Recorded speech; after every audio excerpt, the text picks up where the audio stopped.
राधे राधे, जय श्री कृष्ण भक्तों। राधा माधव चैनल में आपका स्वागत है। भक्तों, आपको मेरा वीडियो पसंद आता हो तो जरूर सब्सक्राइब, लाइक और कमेंट्स करें। साथ ही बेल आइकन दबा दें ताकि समय समय पर आपको मेरे वीडियो की नोटिफिकेशन मिलती रहे। आइए भक्तों, हम सब मिलकर कार्तिक मास महात्म्य के पावन कथा अध्याय 9 का श्रवण करते हैं। इधर तो शिव जी और जलंधर में भयंकर युद्ध हो रहा था। उधर वृंदा ने स्वप्न में देखा कि उसका पति समस्त अंगों में तेल मलकर नंगे शरीर भैंसे पर सवार होकर प्रेतों के साथ दक्षिण दिशा की ओर जा रहा है। यह स्वप्न देख वृंदा अत्यंत चिंतित हुई। महल, अटारी, गौशाला तथा वाटिका आदि कहीं पर भी उसे चैन नहीं मिला। तब वह एक वन से दूसरे वन में जा पहुंची। वहाँ उसने सिंह जैसे मुख वाले 2 राक्षस देखे। उन्हें देख वह सहसा भयभीत हो गई और एकदम वहाँ से भाग खड़ी हुई। आगे जाकर उसने एक तपस्वी और उसके शिष्य को देखा और उनसे अपनी रक्षा की प्रार्थना की। विनय सुनकर मुनि ने एक हुंकार से उन राक्षसों को भगा दिया। वृंदा ने विनय पूर्वक मुनि से कहा, हे मुने, मेरे पति जलंधर तथा महादेव जी में घोर युद्ध हो रहा है। उसमें विजय किसकी होगी, बताने की कृपा करें, क्योंकि आप सर्वज्ञ हैं। वृंदा के वचन सुनकर मुनि ने आकाश की ओर देखा। उसी समय 2 बंदरों ने आकर मुनि को प्रणाम किया और फिर मुनि का संकेत पाकर वे दोनों बंदर वहां से चले गए। पुनः थोड़ी देर बाद वे दोनों बंदर आकाश की ओर से आए और उन्होंने जलंधर दैत्य का सिर तथा धड़ लाकर पटक दिया। वृंदा अपने पति को मृत शरीर को देखकर अत्यंत दुखी हुई और विलाप करती हुई पृथ्वी पर मूर्छित होकर गिर पड़ी। मुनि ने अपने कमंडल से वृंदा पर जल छिड़का तो उसमें कुछ चैतन्यता आई। तब वह पुनः विलाप करती हुई मुनि से कहने लगी, हे मुनि, जिसने देव, गंधर्व एवं विष्णु सहित तीनों लोकों पर विजय प्राप्त की थी, वह शिव के हाथ से कैसे मारा गया? आप सामर्थ्यवान है, अतः किसी प्रकार मेरे पति को फिर से जीवित कर दीजिए। तब मुनि कहने लगे, हे भद्रे, शिव जी के हाथों मरे हुए को जीवित करना संभव है, परंतु फिर भी हम तुम पर कृपा करके इसको जीवित किए देते हैं। इतना कहकर मुनि अंतर ध्यान हो गए और जलंधर जीवित होकर वृंदा के साथ प्रेमालाप करता हुआ आलिंगनबद्ध हो गया। वह सब जलंधर का नहीं था, वरन जलंधर के वेश में भगवान विष्णु थे। वृंदा जलंधर वेशधारी विष्णु के साथ उस वन में रमन करती रही। एक दिन मैथुन के पश्चात अपने पति के वेश में विष्णु को पहचान कर वृंदा अत्यंत क्रोधित हुई और बोली, तुमने मेरा पतिव्रत धर्म भंग किया है, इसलिए मैं तुम्हें श्राप देती हूँ। निश्चय यह कपट मुनि तुम ही थे और तुमने ही माया द्वारा 2 राक्षस बनाए थे। कालांतर में वे दोनों राक्षस तुम्हारी स्त्री का अपहरण करेंगे और जो तुम्हारा शिष्य था वही बंदर का रूप धरकर तुम्हारी सहायता करेगा। तुमने मेरे साथ छल किया था, तुम इसी समय शिला पत्थर हो जाओ।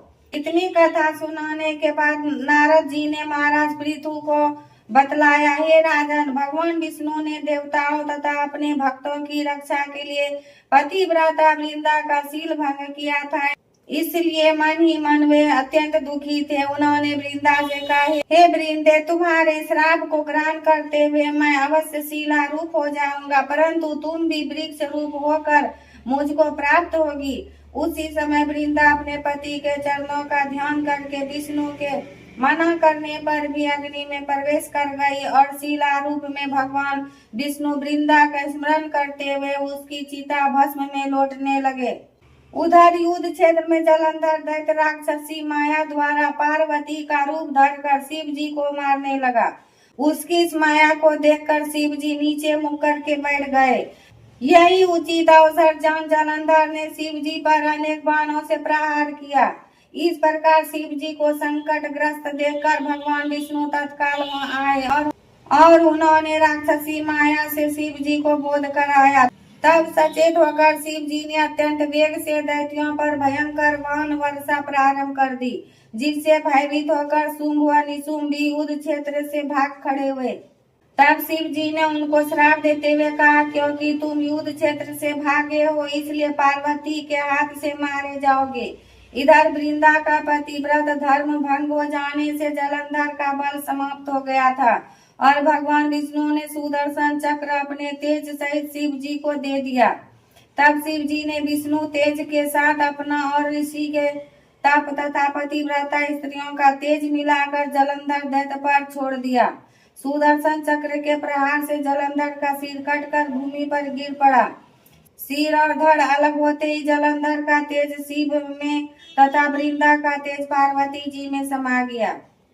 देवताओं ने शिव जी की स्तुति करते हुए उनसे कहा, हे महादेव, जलंधर को मारकर आपने हम लोगों का महान उपकार किया है, परंतु एक अनर्थ हो रहा है। वृंदा के पतिव्रत धर्म से मोहित होकर भगवान विष्णु निरंतर उसकी चिता भस्म में लौट रहे हैं, अतः कृपा करके इसके लिए कुछ कीजिए।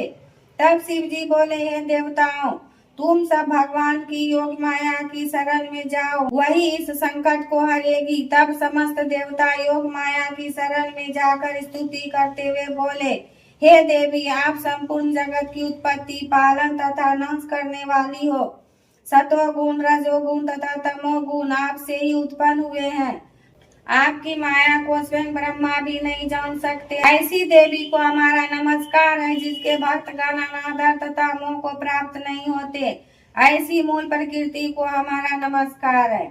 उस समय देवताओं ने आकाश में एक तेज देखा और आकाशवाणी सुनी, रजोगुण, सतोगुण और तमोगुण, रूप गौरी, लक्ष्मी और सरस्वती मैं ही हूँ। इन्हीं तीनों रूपों से तुम्हारी सिद्धि होगी, अतः तुम उन्हीं की आराधना करो। फिर उन तीनों देवियों ने प्रकट होकर 3 बीज देते हुए कहा कि इन तीनों बीजों को जहाँ पर विष्णु है बोकर अपना कार्य सिद्ध करो। देवताओं ने तीनों बीज ले जाकर जहाँ वृंदा की चिता में विष्णु लौट रहे थे बो दिए।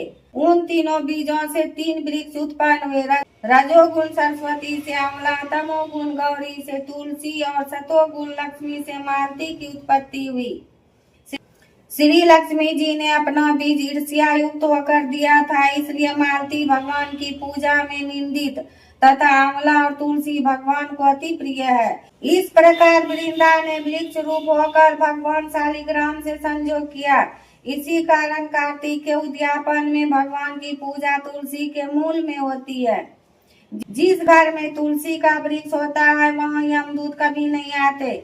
नर्मदा तथा गंगा जल और तुलसी का पूजन, ये तीनों कार्य समान है। मनुष्य चाहे कितना भी पापी क्यों न हो, प्राण निकलते समय मंजरी सहित तुलसी दल जिसके कंठ में होता है वह पाप मुक्त होकर सीधा वैकुंठ को प्राप्त होता है। जो मनुष्य अपने पितरों का श्राद्ध तुलसी और आंवले की छाया में करता है उसके पितृगण मोक्ष को प्राप्त हो जाते हैं। जो मनुष्य मंजरी युक्त तुलसी दल तथा आंवले का फल मुख में रखता है वह साक्षात विष्णु के समान है। जो मनुष्य कार्तिक मास में रुद्राक्ष की माला धारण करता है वह धर्म, अर्थ, काम तथा मोक्ष को प्राप्त होता है। तुलसी और आंवले का महात्म्य स्वयं ब्रह्मा जी भी कहने में असमर्थ है।